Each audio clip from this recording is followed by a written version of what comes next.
आज हम NCERT text book class 9 का चैप्टर 2 पोलिनोमियल्स इसका एक्सरसाइज 2.1 सॉल्व करते हैं। 2.1 का सारा क्वेश्चन इस वीडियो में सॉल्व किया जाएगा।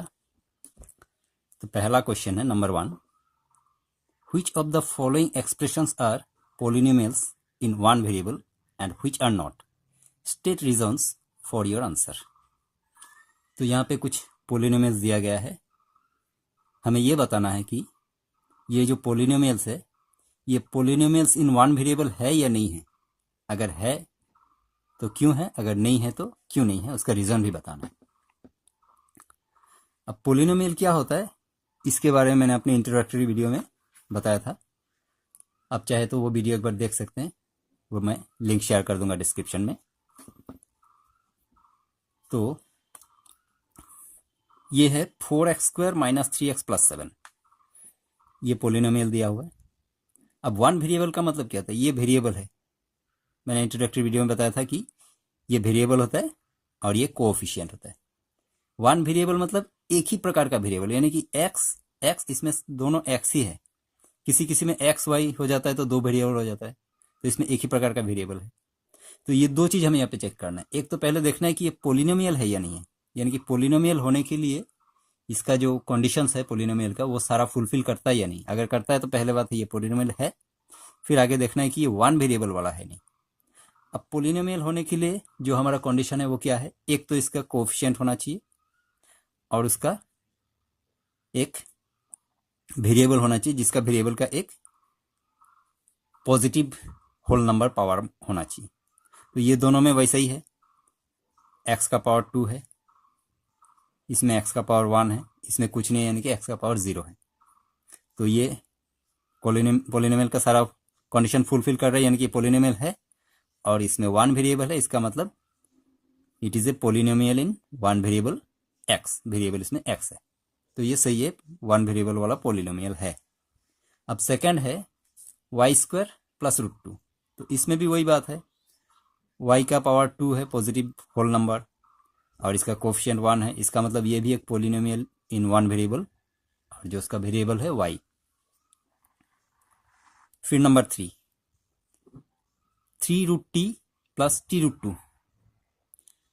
अब यहाँ पे ये जो वेरिएबल है ये रूट के अंदर है, यानी कि इसका जो पावर है उसका पावर होल नंबर नहीं हो सकता, इसका पावर हो जाएगा 1/2, क्योंकि किसी भी नंबर को सपोज यहाँ पे अगर √5 है तो इसका अगर हम रूट से बाहर निकालेंगे तो ये 1/2 पावर इसका हो जाएगा, तो पावर होल नंबर में नहीं है इसका, तो इसीलिए ये पोलिनोमियल ही नहीं है।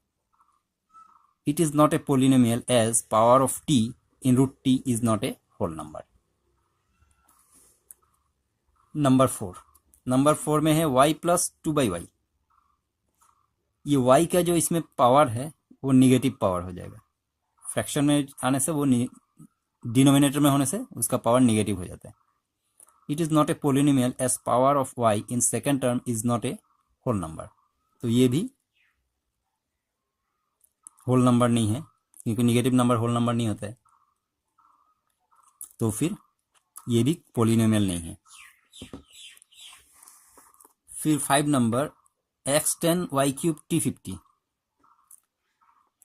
ये पोलिनोमियल तो है, इसका पावर सारा का सारा पॉजिटिव होल नंबर है, लेकिन इसमें कहा गया था वन वेरिएबल, इसमें 3 अलग अलग वेरिएबल दिया हुआ है, तो इसमें वन वेरिएबल वाला पोलिनोमियल ये नहीं है।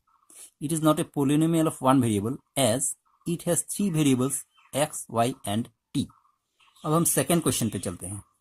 सेकेंड क्वेश्चन है write the coefficients of x² in each of the following. तो यहाँ पे जो पोलिनोमियल्स दिया गया है इनमें से जो x² है, इसमें एक x² है, यहाँ पे x² है, यहाँ पे x² है, इन सब का कोएफिशिएंट लिखना है। अब जैसे कि पहला नंबर है, पहला है 2 + x², तो फिर coefficient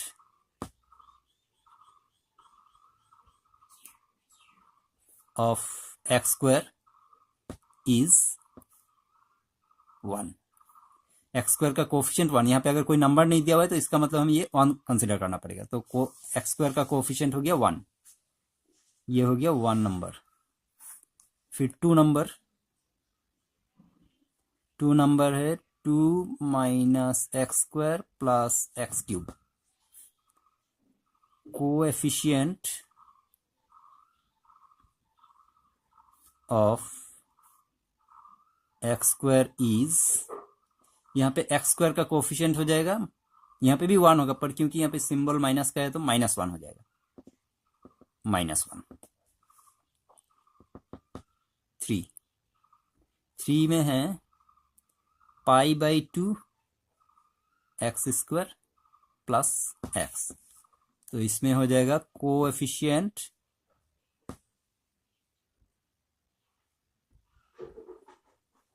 of x square is π/2, इसमें एक्स स्क्वायर का कोएफिशिएंट π/2।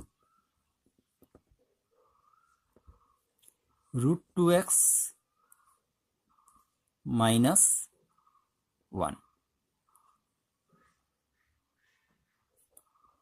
तो यहाँ पे एक्स स्क्वायर का कोफिशिएंट, पर इसमें तो एक्स स्क्वायर ही नहीं है, तो फिर एक्स स्क्वायर का कोफिशिएंट क्या हो सकता है? तो फिर एक्स स्क्वायर को हम इस तरह से मान सकते हैं कि ये कहीं 0x स्क्वायर हो सकता है। तो 0x स्क्वायर होने से 0 × x स्क्वायर 0 हो जाता है, फिर लिखने का जरूरत नहीं है। तो फिर कोएफिशिएंट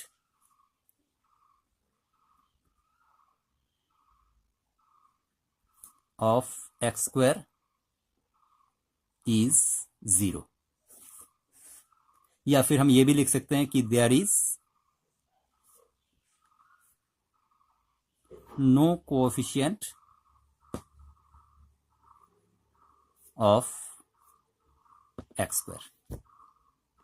अब चलते हैं थर्ड नंबर पे। Give one example of each of a binomial of degree 35 and a monomial of degree 100। तो इसमें कहा गया है कि एग्जाम्पल देना है एक बाइनोमियल का जिसका डिग्री 35 हो और एक मोनोमियल का जिसका डिग्री 100 हो। तो बाइनोमियल क्या होता है, मोनोमियल क्या होता है, ये मैंने अपने इंट्रोडक्टरी वीडियो में समझाया था। बाइनोमियल वो होता है जिसका 2 टर्म हो, सपोज 2x + 5, इसमें 2 टर्म है, इसका मतलब ये एक बाइनोमियल है। और जिसका एक ही टर्म हो, जैसे कि 5x, इसका एक ही टर्म है, ये हो गया मोनोमियल। तो एक बाइनोमियल का एग्जाम्पल देना है और एक मोनोमियल का एग्जाम्पल देना है। जो बाइनोमियल होगा उसका डिग्री 35 होना चाहिए। डिग्री यानी कि जो x का पावर या जो भी वेरिएबल है उसका पावर, सबसे बड़ा पावर 35 होना चाहिए। तो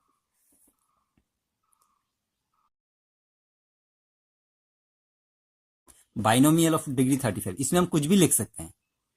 सपोज मैं यहाँ पे 5x 35, ये जरूरी है कि x का पावर या भी जो भी वेरिएबल है उसका पावर 35 हो और उसमें 2 टर्म हो। एक टर्म हो गया, अगला टर्म मैं कुछ भी लिख सकता हूँ, +4x लिख दिया या 3x³ या +5 -4, कुछ भी लिख सकते हैं। इसमें बस 2 टर्म होना चाहिए और एक वेरिएबल का पावर 35 आ जाना चाहिए, बस ये हो गया, इतना ही बात है इसमें। फिर जो दूसरा है मोनोमियल ऑफ डिग्री 100, तो इसमें एक टर्म लिखना है और उसका जो वेरिएबल का पावर 100 लिख देना है बस। इसमें कोएफिशिएंट कुछ भी हो सकता है बस, या वेरिएबल कुछ भी हो सकता है, बस उसका पावर 100 होना चाहिए और एक ही टर्म होना चाहिए। तो ये हो गया मोनोमियल ऑफ डिग्री 100। अब question number 4, right the degree of each of the following polynomials. ये जो पोलिनोमियल दिया गया है इसका डिग्री क्या है ये बताना है। अब नंबर 1 जैसे कि है 5x³ + 4x² + 7x, डिग्री इसका हो जाएगा, डिग्री यानी कि जो वेरिएबल है वो वेरिएबल का जो सबसे बड़ा पावर है, यहाँ पे x का पावर 3, x का पावर 2 एंड x का पावर 1, तो सबसे बड़ा पावर 3 है, यानी कि यही इसका डिग्री है। वेरिएबल का सबसे बड़ा पावर को ही उसका डिग्री माना जाता है। नंबर 2 4 - y², तो यहाँ पे y का पावर 2 है, यानी कि इसका डिग्री हो जाएगा नंबर 3 5t माइनस √7। तो यहाँ पे t का पावर है 1, इसका मतलब इसका डिग्री हो जाएगा 1। 4 में है, सिर्फ 3 है इसमें, तो 3 का डिग्री क्या होगा? अब 3 का डिग्री हो जाएगा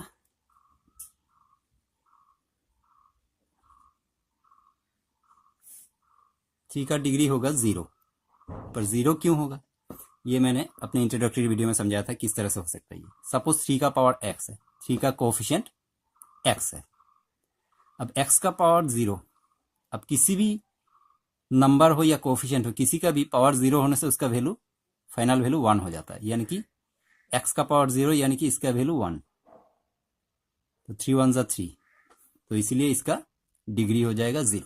क्वेश्चन नंबर 5 में है classify the following as linear, quadratic and cubic polynomials.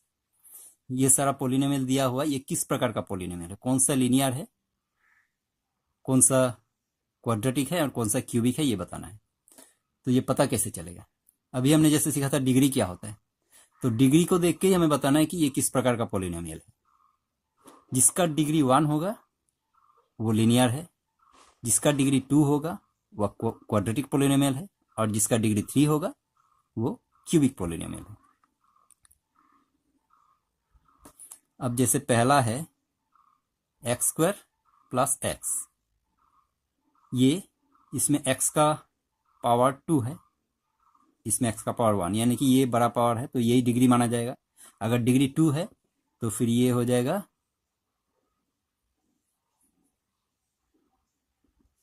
Quadratic polynomial.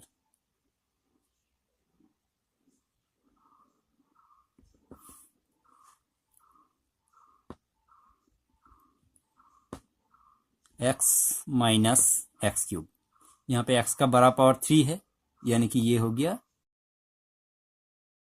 Cubic polynomial.